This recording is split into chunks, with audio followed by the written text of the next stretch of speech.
Assalamualaikum warahmatullahi wabarakatuh. Ketemu lagi sama saya, Oya, di mata kuliah Komunikasi Lintas Budaya pertemuan 6, yang mana kita akan membahas materi mengenai dimensi budaya. Nah, pada pertemuan kali ini akan ada dua pendekatan. Yang pertama kita akan membahas dari Hofstede, gitu, dimensi-dimensi nilai budaya dari Hofstede, dan yang kedua kita akan membahas dari Edward T. Hall. Oke, kita langsung aja masuk ke materi pertama ya. Nah, yang pertama ini adalah dimensi nilai budaya Hofstede. Jadi Hofstede ini adalah sebenarnya dia seorang social psychologist dari Belanda. Dia juga seorang profesor antropolog. Dia banyak melakukan penelitian-penelitian khususnya mengenai dimensi nilai budaya ini. Nah, pada suatu penelitiannya, Hofstede ini meneliti kurang lebih 100.000 manajer pada organisasi multinasional dari 50 negara. Kemudian dia mendapat kesimpulan bahwa masyarakat ternyata memiliki program mental yang dikembangkan dalam keluarga, mulai dari mereka kecil, kemudian ditanamkan kembali di dalam sekolah-sekolah dan organisasi-organisasi. Seperti itu. Nah, dari hasil penelitiannya juga, Hofstede ini dia membagi menjadi beberapa dimensi nilai budaya. Oke, pertamanya dia itu punya 5 dimensi, kemudian dikembangkan kembali oleh rekannya menjadi 7, akhirnya dipersempit lagi menjadi 6 dimensi. Berikut adalah dimensi-dimensinya. Ya, yang pertama adalah dimensinya individualisme sama kolektivisme. Individualism atau kolektivism. Ini mungkin teman-teman udah pada banyak yang tahu ya mengenai dua dimensi ini, tentang si individualis dan si kolektivis. Kita bahas sedikit. Nah, teman-teman tahu ya, kalau yang namanya individualis, dia biasanya tidak bergantung pada kelompoknya. Nah, ini kita lihat contohnya yang paling simpel adalah misalnya kayak di negara Amerika sama Indonesia perbandingannya. Kalau Amerika ini kan individualis banget. Dari mana kita bisa tahu kalau Amerika ini individualis banget? Nah, misalnya kalau di sana itu anak-anak remaja yang udah berusia 17-18 tahun ke atas itu biasanya dia udah keluar dari rumah. Dia udah cari, misalnya kalau dia masih kuliah ya dia udah cari penghasilan sendiri, cari rumah sendiri. Tapi begitu dia udah mencapai umur tersebut, dia biasanya udah merupakan seorang individu yang udah bebas lagi, udah keluar. Jadi mungkin aneh ya kalau misalnya kita tinggal di Amerika terus udah gitu, misalnya kita udah umur 20 terus kita masih sama orang tua, mereka akan menganggap kita aneh gitu. Tapi ini tentu beda banget ya sama Indonesia yang kolektivis. Kita lihat kalau misalnya kayak teman-teman yang usianya berapa nih kira-kira? Sekitar usia perkuliahan, kuliah itu sekitar 17 sampai 20 lah ya. Nah, coba saya mau tanya sama teman-teman, ada berapakah di antara teman-teman semua yang udah keluar dari rumah? Bukan ngekos loh ya, gitu. Nah, pasti kalau kita hitung jumlahnya mungkin dikit. Ya, kenapa? Karena memang kita kolektivis banget. Dalam artian adalah kita lebih menjunjung kelompok kita. Kepentingan kelompok lebih besar dibandingkan kepentingan individu, dan itu terlihat. Misalnya jangankan yang masih kuliah, kalau di Indonesia misalnya kita udah nikah, udah punya anak, itu masih banyak yang memang tinggalnya masih sama orang tua.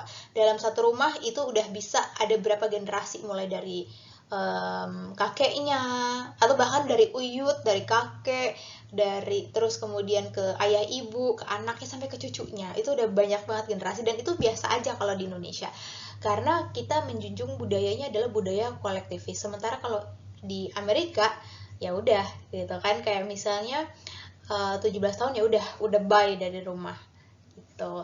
Nah, contoh lagi sebenarnya kalau kita memang misalnya kalau di Indonesia itu kan memang dia lebih ke kolektivis, tapi kita harus lihat bahwa seiring dengan perkembangan zaman gitu, kita tahu bahwa beberapa kota di Indonesia itu sudah mulai dia agak bergeser ke individualis. Kita lihat di Jakarta, ya. Kita lihat waktu misalnya awal-awal pandemi yang lalu, kita melihat bahwa waduh, ternyata banyak sekali kejadian panic buying, tapi panic buyingnya hanya di kota-kota besar. Kenapa ya? Karena mereka lebih individualis dibanding yang kolektivis yang masih di daerah-daerah. Atau misalnya kayak dulu tuh saya pernah kerjanya di Cilegon gitu ya, terus udah gitu pas lagi interview saya ditanya asalnya dari mana, saya bilang dari Jakarta gitu. Oh Jakarta ya. Terus ya si HR-nya, interviewernya ngomong sama saya, oh biasanya sih, saya nggak tahu deh ya kalau Mbak akan betah atau enggak. Biasanya kalau di sini orang Jakarta tuh biasanya ya paling nggak nyampe setahun dia pindah gitu. Tapi beda Mbak, kalau misalnya yang asalnya dari Jawa itu biasanya mereka udah sampai bertahun-tahun, bahkan puluhan tahun, sampai mereka membina rumah tangga tuh di Cilegon udah nggak pindah-pindah. Tuh, kita lihat dari situ bahwa kalau seorang individualis ini dia lebih sering untuk berganti-ganti organisasi, berganti kelompok dibandingkan dengan yang budaya kolektivis gitu. Oke, nah ini sedikit penjelasannya. Individualis, tujuan pribadi seseorang menjadi prioritas dibandingkan kesetiaan terhadap kelompok. Kemudian kesetiaan seorang individualis terhadap kelompok sangat kecil. Makanya tadi saya kasih contoh kalau itu kayak misalnya pindah-pindah kerjaan itu biasanya orang-orang individualis ya dibandingin sama si kolektivis. Jadi mereka lebih mudah untuk ganti kerja, pindah kerja, atau misalnya kayak pindah gereja gitu. Nah, saya ada cerita nih. Jadi teman saya itu nikah sama orang Jerman. Kita tahu bahwa orang Jerman itu adalah dari budaya individualis. Teman saya orang Indonesia, kolektivis. Terus kami temenan di sosial media. Terus di sosial medianya teman saya ini, aduh pokoknya bagus-bagus banget deh. Instagramnya tuh yang kayak apa ya, yang jalan-jalan kemana gitu. Pokoknya hidupnya penuh dengan traveling dan penuh dengan kebahagiaan ya. Terus suatu hari saya sama dia chattingan gitu, taruhlah misalnya namanya siapa ya, anak gitu ya. Anak, aduh gila hidup lo enak banget sih gitu. Lo nikah sama orang Jerman tuh enak banget ya, kayaknya lo jalan-jalan ke sini, traveling ke sana kemari, kayaknya lo happy banget hidupnya gitu. Terus dia bilang gini, siapa bilang gitu, gue itu nikah sama orang Jerman, gue tuh harus kerja loh. Kenapa gue harus kerja? Karena semua pengeluaran kehidupan rumah tangga itu harus sharing, dibagi 50-50 ya. Ini aja gue udah diancam nih, kalau gue kan lagi abis resign, dia cuma ngancam gue, pokoknya kalau gue dalam 3 bulan nggak dapet kerjaan baru, ya udah gitu, gue nggak akan dapat dikasih uang lagi sama dia gitu. Nah dari situ kita melihat individualis dari budaya Jerman sama kita bandingin sama Indonesia. Kalau pernikahan di orang Indonesia itu biasanya ketika kita menikah itu kayak ya udah semua kebutuhan rumah tangga, atau ya pokoknya suami sebagai kepala keluarga yang harus menafkahi istri, bla bla bla dan sebagainya. Tapi kita lihat ternyata di Jerman tuh enggak, semua kebutuhan rumah tangga segala macam sifatnya harus sharing, harus sama-sama ya. Ini dalam sisi pernikahan, ke perbandingan antara si individualis sama si kolektivis gitu. Oke, nah ini teman-teman bisa baca sendiri juga nanti di PPT-nya. Kalau kolektivis dia menekankan komunitas, kolaborasi, minat, harmoni, tradisi, fasilitas umum, mempertahankan harga diri. Sementara kalau individualis dia menekankan hak, kewajiban pribadi, privasi, menyatakan pendapat pribadi, kebebasan, inovasi, dan ekspresi. Gitu. Nah, kolektivis ini intinya adalah, saya rasa teman-teman udah pada paham juga, intinya adalah kebutuhan, kepentingan kelompok itu lebih diutamakan dibandingkan kepentingan individu. Ya, jadi semuanya masalah kepercayaan, mengikutinya kelompok, pandangan kelompok lebih penting, norma kelompok, terus kerjasamanya itu jadi lebih tinggi dibandingin si individualis. Oke, kita lihat beberapa budaya budaya kolektivis gitu ya. Yang pertama misalnya di Meksiko, kita lihat dari mana sisi kolektivisnya. Di sekolah ternyata mereka tidak ditekankan untuk misalnya lebih untuk berkompetisi satu sama lain. Lebih banyak kayak tugas-tugas yang ngerjainnya tuh bareng-bareng. Tugas-tugas kelompok lebih banyak gitu. Mereka lebih menekankan pada kerjasama.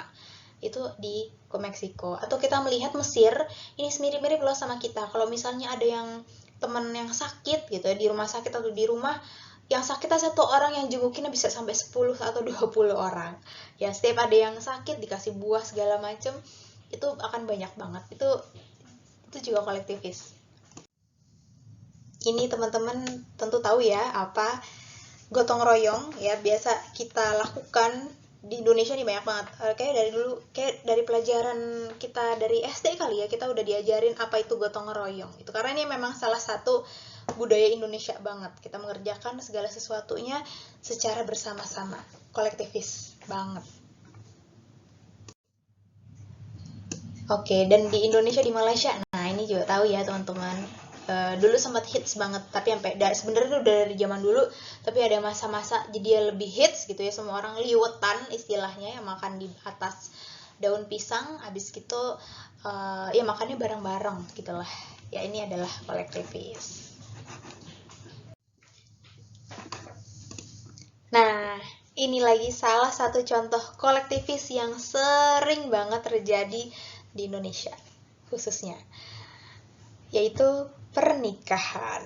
Ya teman-teman tahu lah ya, kita kalau nikah nih, mempersiapkan nikah di Indonesia tuh ribetnya ampun-ampunan. Kenapa?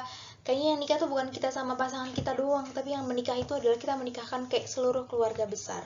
Mulai dari kita memutuskan, oke, aku mau nikah nih sama pacarku. Nah itu keluarga tuh udah mulai, oke nanti kamu maunya nikahnya di mana? Atau misalnya nanti pacar kamu orang mana? Kayak saya waktu itu kejadian, saya orang Banten, calon suami saya dulu orang Betawi.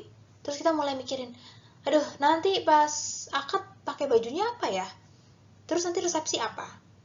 Nah pada in the end kayak semua tuh kan saya sama suami saya kayak harus oke, semuanya harus ada ya unsur-unsur budayanya. Maksudnya budaya suami saya ada, budaya saya juga ada, biar biar inilah, biar adil gitu. Baik.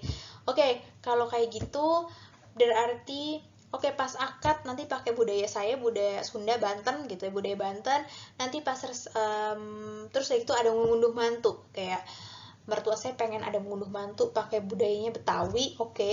Dan nanti berarti resepsinya gimana? Oke, kalau gitu resepsi nanti kitanya pengantinnya ini pakai adatnya Banten Sunda, tapi nanti misalnya ada Jawara Bantennya, tapi nanti terus si penerima tamunya pakai adat Betawi, jadi campur-campur. Itu baru ngomongin masalah baju, belum yang lain-lain. Kita ngomongin tempat, siapa aja yang diundang. Nah ini lagi nih, masalah siapa aja yang diundang ini tuh kolektivis banget gitu. Kenapa? Kalau kayak di Amerika gitu individualis, siapa sih yang diundang? Kayak pandemi sekarang ya, bolehnya kalau sekarang kan pandemi mau nggak mau tuh jadi kayak individualis, jadi cuma cukup keluarga besar, cukup keluarga inti sama pengantinnya. Tapi kalau dulu mana bisa orang Indonesia kayak gitu, keluarga inti, saudara, sepupu, keponakan, keluarga besar, temennya si ini, temennya si itu, bapaknya temennya mertua, bapak temennya saya, teman bapak saya, temannya bapaknya mertua, semua sampai bisa ratusan sampai ribuan kalau orang-orang Indonesia nikah. Ya itu contoh kolektivis banget. Ini kebetulan fotonya waktu pernikahan saya. Ini yang ada di foto ini baru keluarga besar dari saya doang, belum suami. Jadi kebayangkan banyaknya orang-orang yang membantu pernikahan. Karena ya begitulah kolektivis gitu. Ketika kita menikah yang ngebantuin tuh semuanya. Jadi pernikahannya adalah pernikahan keluarga. Seru sih.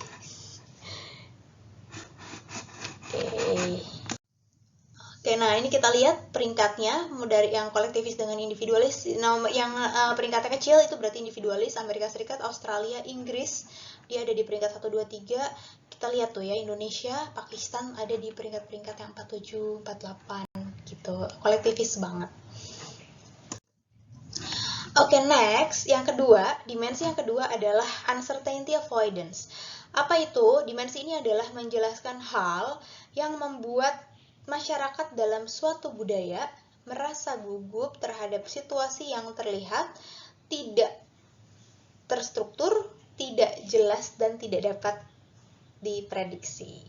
Inti dari menghindari ketidakpastian atau uncertainty avoidance adalah kebenaran bahwa tidak ada tahu apa yang akan terjadi di masa yang akan datang, di masa depan. Jadi kita tidak dapat memprediksi gitu. Jadi ini kita bagi menjadi dua, ada yang high uncertainty avoidance, ada yang low uncertainty avoidance. Intinya adalah orang-orang dari high uncertainty avoidance, dia itu orangnya biasanya lebih cemas. Kenapa? Karena dia pengennya semua tuh teratur, semua itu ada aturannya. Ya, dia benar-benar menghindari ketidakpastian. Jadi dia punya protokol sosial yang formal, terus kalau ada perilaku yang menyimpang tuh tidak dapat ditoleransi, terus dia menekankan konsensus, tahan terhadap perubahan. Nah, karena dia tuh nggak suka sama segala sesuatu yang nggak pasti, itu intinya dari budaya ini ya. Jadi dia nggak suka sama segala sesuatu yang nggak pasti, maka biasanya tingkat kegelisahannya sama tingkat stresnya itu lebih tinggi. Gitu. Nah, kebalikannya ada beberapa budaya yang cenderung low uncertainty avoidance.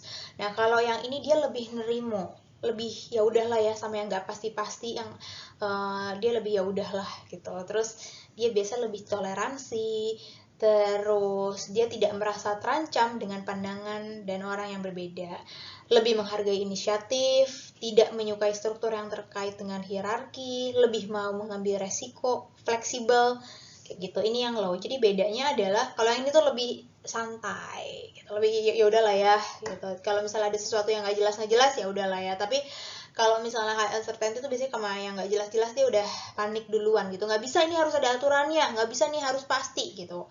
Kayak nanti kita janjian jam 7 ya gitu. Kalau misalnya kita punya budayanya adalah yang high uncertainty, kalau jam 7 kita janjian sama orangnya jam 7 lewat 5 aja belum datang, dia cemas, aduh nih orang kan kemana nih, aduh gitu. Tapi kalau kita dari budaya low uncertainty, kita janjian jam 7, orang setengah 8 belum datang, masih ya udahlah ya, pasti ya macet, ya udahlah ya, pasti dia masih mager di rumah, gitu. Tapi ya udah, dia jadi lebih bertoleransi gitu. Nah, contoh lagi, misalnya gini, kita punya pacar nih ya, terus udah gitu pacar kita tiba-tiba suatu hari nanya sama kita, will you marry me? Kalau kita menjawab si pacar kita langsung dengan jawaban iya gitu ya, maka kalau misalnya pacar kita ini dia dari budayanya adalah high uncertainty, maka dia langsung happy, ya kan? Karena dia butuh sesuatu yang pasti.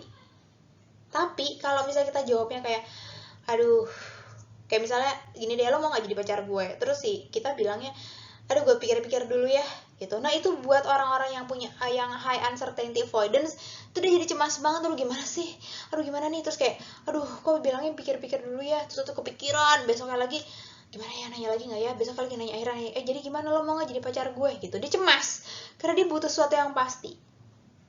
Tapi kalau misalnya calon pacar kita itu dari dia punyanya low uncertainty avoidance, ketika misalnya tanya lo mau nggak jadi pacar gue, terus kita jawab ntar ya gue pikir-pikir dulu, terus dia kayak udah ya udahlah gitu, oh ya udah nggak dijawab juga, tapi yang penting ini cewek masih deket nih sama gue, oh berarti mungkin dia maunya HTS-an kali ya, hubungan tanpa status, atau ya udahlah ya jalanin aja ya udahlah gitu, karena dia nggak kenapa-napa, dia lebih toleransi, dia lebih ya udahlah nggak pasti nggak apa-apa gitu. Itu contohnya. Ini contoh lagi insya Allah gitu ya. Kalau buat orang Indonesia tuh insya Allahnya orang Indonesia gimana sih? Tapi ketika kita ngomong ntar lo datang nggak ke acara ulang tahun gue, jawabannya insya Allah ya gitu. Buat high uncertainty avoidance, kalau dia tahu kita semua orang Indonesia, dia jadi yang kayak, jadi lu sebenarnya datang kan nih, jadi insya Allah dong, gue butuh kepastian gitu.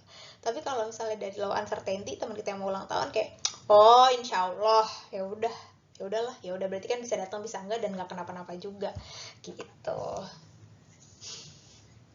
Oke, next. Nah, gimana pengaruhnya terhadap komunikasi lintas budaya? Jadi, kalau yang ini contoh di dalam kehidupan belajar ya, sekolah gitu. Kalau misalnya yang punya low uncertainty avoidance gitu. Ketika misalnya kita berhadapan sama dosen, di awal pertemuan si dosen ini nggak jelasin apa-apa. Oke, kita selama 1 semester kita akan belajar mengenai komunikasi lintas budaya, tapi dia nggak ngasih tahu, misalnya kita akan belajar, nggak ngasih tahu RPS, kita nggak akan nggak ngasih tahu RPS-nya, nggak ngasih tahu ada kuisnya kapan, nggak ngasih tahu cara penilaiannya bagaimana gitu. Nah, ini bagi orang-orang, bagi mahasiswa-mahasiswa yang high uncertainty avoidance, dia akan merasa cemas. Aduh, kok nggak tahu ya kuisnya kapan dong kira-kira? Aduh, gue harus belajar kapan? Atau misalnya, aduh, ntar kita belajar apa aja nih, kok nggak jelas sih, nggak ada RPS-nya. Nah, tapi kalau buat yang orang-orang yang low uncertainty avoidance, ya udah biasa. Ya udahlah, ya kita jalanin aja. Gitu. Itu buat yang low uncertainty avoidance, itu juga biasa aja. Sama halnya dengan misalnya ini contohnya lagi pasal-pasal hukum di Indonesia. Ya, banyak yang berlapis-lapis sehingga sebenarnya bikin beberapa orang yang high uncertainty avoidance jadi cemas gitu. Oke, ini adalah peringkat-peringkat di dunia, ya. Teman-teman bisa lihat sebenarnya peringkat-peringkat ini dan penjelasan-penjelasan lebih lanjut di dalam websitenya Hofstede sendiri. Ada Hofstede dia membahas, jadi kita tinggal masukin input, misalnya kita mau tahu nih, Indonesia ini dimensi nilai budayanya apa aja, kita masukin Indonesia, nanti dia keluar semuanya. Nah, ini contohnya Yunani ini nomor 1, berarti dia yang paling ini high uncertainty avoidance, ya. Sementara kita lihat yang bawah-bawah ini dia yang low uncertainty avoidance. Oke, yang kayak Hong Kong, Swedia ini low, tapi kalau yang high ini Yunani, Portugis ini di peringkat-peringkat awal gitu. Oke, next. Yang ketiga adalah power distance. Power distance ini berhubungan dengan kekuasaan. Jadi bagaimana kekuasaan itu didistribusikan secara sama atau nggak sama gitu. Jadi kita bagi juga menjadi 2 gitu. Ini berhubungan dengan kekuasaan. Ini simple banget sebenarnya. Intinya adalah ada high power distance, ada budaya high power distance, ada yang orang budayanya low power distance. Kalau yang high power distance dia lebih nerima bahwa memang di dalam sebuah masyarakat ada kekuasaan yang lebih tinggi dibandingkan yang lain, dan dia menerima hal tersebut gitu. Dia menyadari bahwa posisinya itu nggak sama, ada hierarki sosialnya. Sementara kalau yang low power distance, dia pengennya lebih setara. Jadi ketidaksetaraan itu harus diminimalisir seminim mungkin gitu. Jadi dia nggak suka sama hierarki, dia nggak nyaman lah sama yang kekuasaan seperti itu.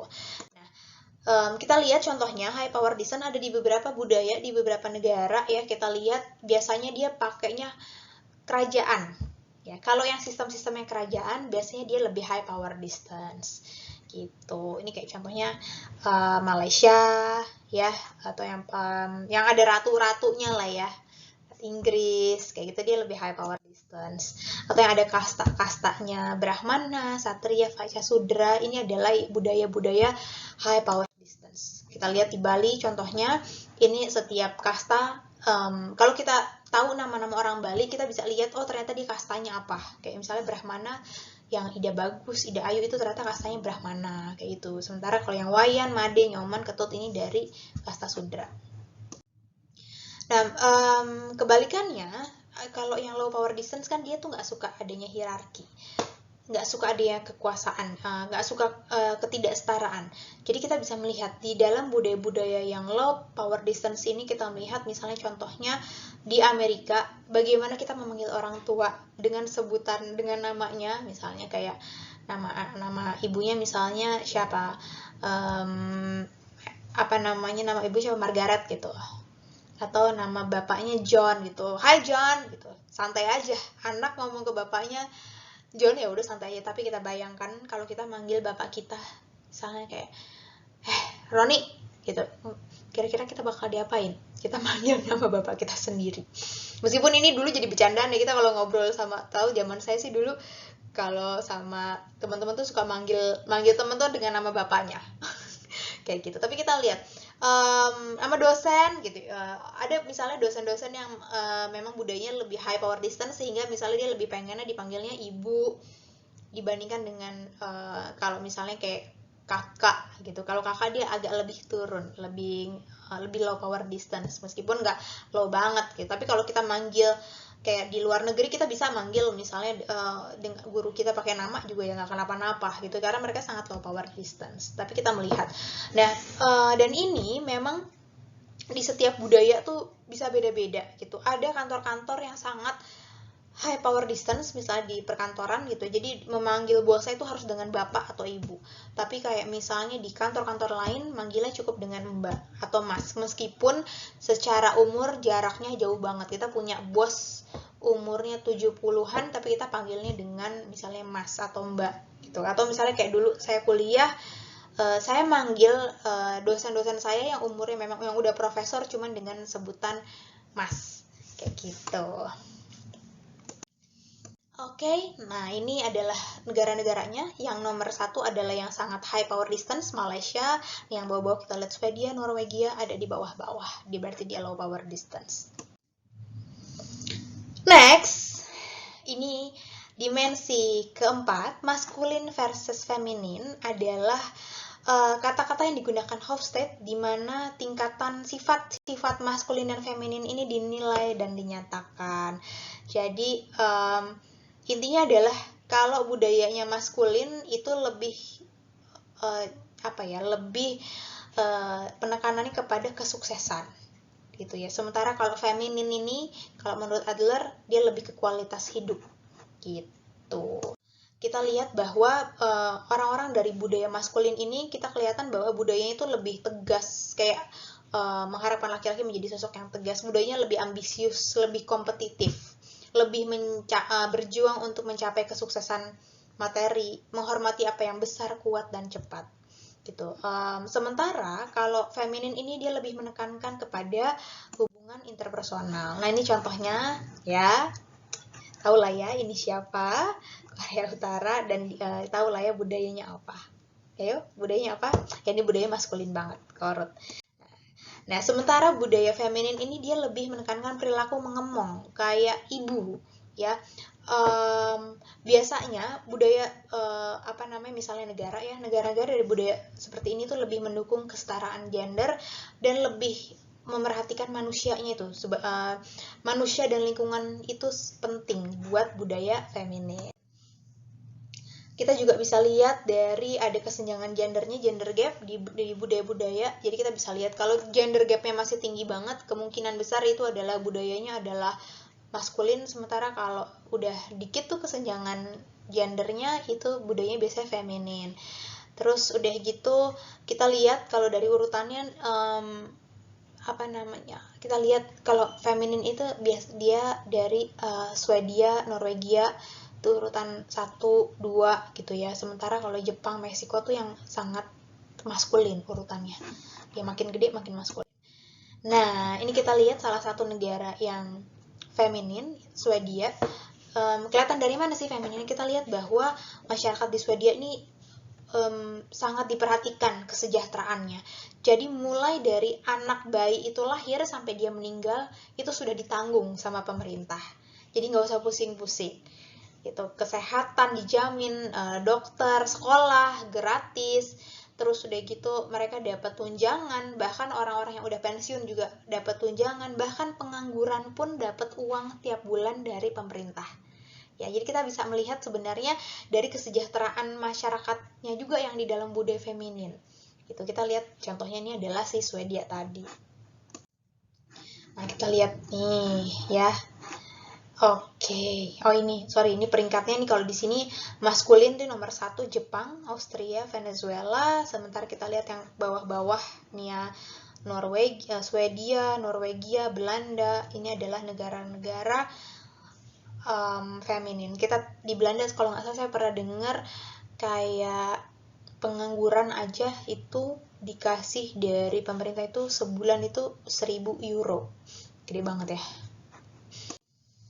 Oke, next. Ini adalah dimensi kelima, long term orientation versus short term orientations. Nah, Budaya yang menempatkan orientasi jangka panjang, posisi teratas adalah Cina, Hong Kong, Taiwan, Jepang, Korsel.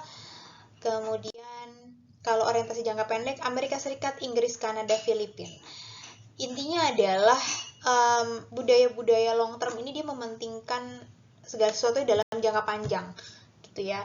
Kebalikannya kalau budaya pendek ini dia tidak memprioritaskan status, berusaha untuk menunda usia tua. Sesimpel kayak misalnya contohnya gini, taruhlah tadi misalnya dari budaya long term itu si Cina, dia berbisnis dengan orang dari budaya short term orientations, taruhlah misalnya dari Inggris. Orang Cina sama orang Inggris ini ceritanya mau bikin bisnis. Terus si orang Cinanya bilang, oke, kita bisnisnya akan bagi untungnya berapa nih gitu. Saya sih pengennya untungnya adalah 60-40 deh. Soalnya memang segala SDM dan peralatan lebih banyak dari Cina dibandingin dari misalnya kamu nih orang Inggris gitu. Terus udah gitu si Inggrisnya bilang nggak mau, nggak bisa, saya pengennya ini 50-50 rata gitu.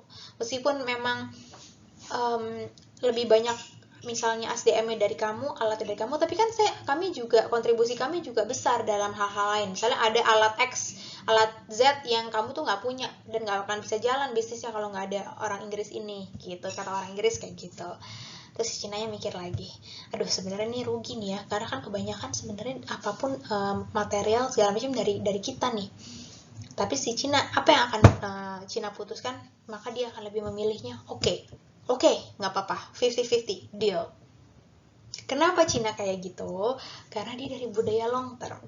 Nah, budaya long term ini adalah dia mikirinnya kan nanti jangka panjang. Ya udahlah ya, yang penting sekarang kita bisa bisnis bareng. Kalau si Inggrisnya ini puas sama kerja kita, nanti maka di masa yang akan datang kita akan punya bisnis yang lain-lain lagi sama si Inggris lagi. Kita akan membangun hubungannya dalam jangka yang panjang. Nah, itu pikirannya orang Cina karena dia dari budaya long term. Nah, bedanya sama Inggris, dia ngotot nih pengen si 50-50. Kenapa? Karena dia mikirinnya adalah ya udah yang sekarang ini, keuntungan harus banyak nih kita sekarang, ya udah. Jadi dia mikirinnya nggak mikirin lah, terserah lah mau nanti bisnis lagi di masa yang akan datang atau enggak. Yang penting sekarang pokoknya gue harus untungnya banyak kayak gitu. Oke, mudah-mudahan bisa dipahami ya. Yang terakhir ini ada budaya indulgence versus restraint. Apa sih indulgence? Indulgence ini adalah dimana masyarakat yang memegang budaya ini tuh biasanya mereka lebih toleran dan mereka lebih mengekspresikan hasrat sama perasaannya kayak gimana.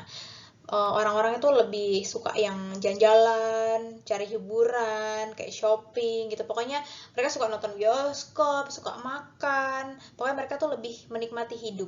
Sementara kalau misalnya yang restraint, ini biasanya merefleksikan masyarakat yang menahan diri dari kesenangan-kesenangan yang tadi di atas. Yang kesenangan-kesenangan yang dilakukan si budaya indulgence tadi. Mereka lebih cenderung kurang dapat menikmati hidup. Kita lihat bahwa ciri-ciri indulgence ini adalah angka kelahiran itu biasanya lebih tinggi. Kenapa? Gitu. Karena mereka kan memang tidak menahan dari apapun ya. Jadi angka kelahirannya lebih tinggi, obesitasnya lebih banyak gitu, orang-orang obesitas. Kemudian norma seksualnya juga ringan. Sementara kalau restraint, ini kebalikannya. Angka kelahirannya tuh lebih rendah. Terus orang gemuknya tuh lebih jarang. Terus norma seksualnya juga lebih berat. Nah, di kantor kita bisa lihat ini adalah salah satu kantor kayak misalnya Google ya. Google adalah budayanya itu sangat indulgence. Kita lihat bahwa kerja tuh bukan cuman ada di depan laptop, di depan komputer, di depan meja kerja, tapi ada ruang buat istirahat, ada buat olahraga, ada buat kita tidur-tiduran, ada buat kantin yang enak gitu. Kenapa? Karena dia mementingkan kesenangan juga selain memang mereka bekerja. Itu adalah contoh budaya di Google, kantor Google. Gitu. Nah, kalau tadi kita membahas dimensi budaya punyanya si Hofstede, sekarang kita beralih ke dimensi budayanya Edward T. Hall. Ini ada 3 konsep yang akan saya bahas. Yang pertama adalah high context culture versus low context culture, yang kedua monochronic versus polychronic, dan yang ketiga adalah high territoriality sama low territoriality. Oke, beberapa mungkin teman-teman sudah pernah dengar. Nah, kalau high context sama low context ini adalah masalah budaya konteks tinggi sama low konteks tinggi. Artinya adalah biasanya kalau budaya konteks tinggi, informasi yang ditukarkan selama interaksi ini tidak harus dikomunikasikan lewat kata-kata. Ya, jadi mereka cenderung waspada terhadap lingkungan, terus udah gitu biasanya mereka lebih mengerti, memahami perasaan orang tanpa orang tersebut menyatakan secara verbal. Kenapa? Karena mereka banyak nonverbalnya. Mereka sangat percaya sama komunikasi nonverbal. Ya, oke. Contohnya Amerika Indian, Amerika Latin, Jepang, Korea, gitu. Ini dia lebih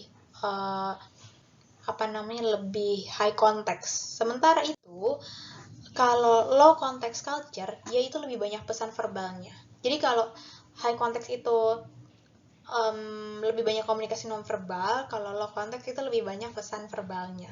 Ya, jadi hanya sedikit yang tertanam dalam konteks. Intinya adalah apa yang saya ucapkan, itulah yang itu yang saya maksudkan. Gitu, lebih eksplisit. Komunikasi low konteks ini dia biasanya bicaranya lebih banyak, lebih cepat, dan kadang-kadang intonasi suara mereka juga lebih tinggi, lebih kencang. Ya, contohnya Jerman, Swiss, Skandinavia, gitu, itu contohnya dari low context culture. Nah, teman-teman bisa lihat dari sini beberapa pemimpin di Indonesia ada yang low context sama yang high context, ya. Kira-kira nih, kalau menurut teman-teman, Presiden Soeharto, high context atau low context? Gus Dur, high context atau low context? Nah, teman-teman bisa jawab sendiri ya. Ahok, satu lagi Anies. Kita lihat aja cara paling gampangnya adalah kalau orang itu high context biasanya tuh ngomongnya tuh berbunga-bunga. Banyak makna-makna implisitnya, banyak nonverbalnya. Apa yang dia sampaikan belum tentu apa yang dia maksudkan. Jadi ada makna-makna implisitnya.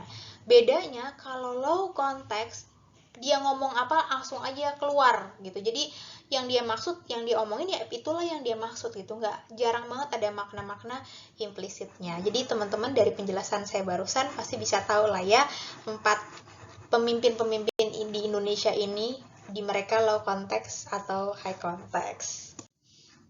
Nah, kita juga bisa lihat gitu, misalnya kayak di sini yang contohnya high context, misalnya Jawa, Sunda, sama orang Batak gitu. Kita lihat kayak misalnya yang lebih banyak bahasa basinya tuh yang mana sih? Gitu. Kayak misalnya kayak orang Sunda, badai ka mana? Punten, ayo mampir ke rumah gitu. Kadang-kadang beberapa maksudnya memang cuma basa basi, nggak beneran ngajakin mampir main. Tapi beberapa budaya seperti itu adalah budaya-budaya high context, lebih banyak basa basinya. Atau kalau misalnya kayak orang Batak tuh kan, kalau orang Batak tuh biasanya lebih cenderung dia mau ngomong apa, dia menyampaikan apa langsung tuh, nggak ada saringannya ngomong. Apa yang dia rasain dia omongin.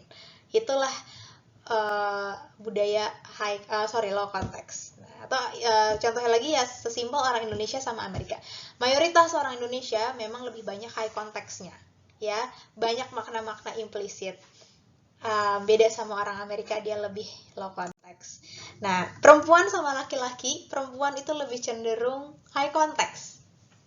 Ya, di sini kita contoh lihat nih how we see colors antara laki-laki sama perempuan gitu ya. Kalau misalnya menurut si laki-lakinya red, sementara si perempuan tuh bisa bilangnya ada dark red. Red apa nih? Ada dark red, ada wine red, ya kan? Ada banyak red gitu. Sesimpel kayak misalnya kita lagi pacaran, terus si cowok sama cewek, ceweknya tuh, cowoknya nanya, sayang kamu makan apa? Terserah.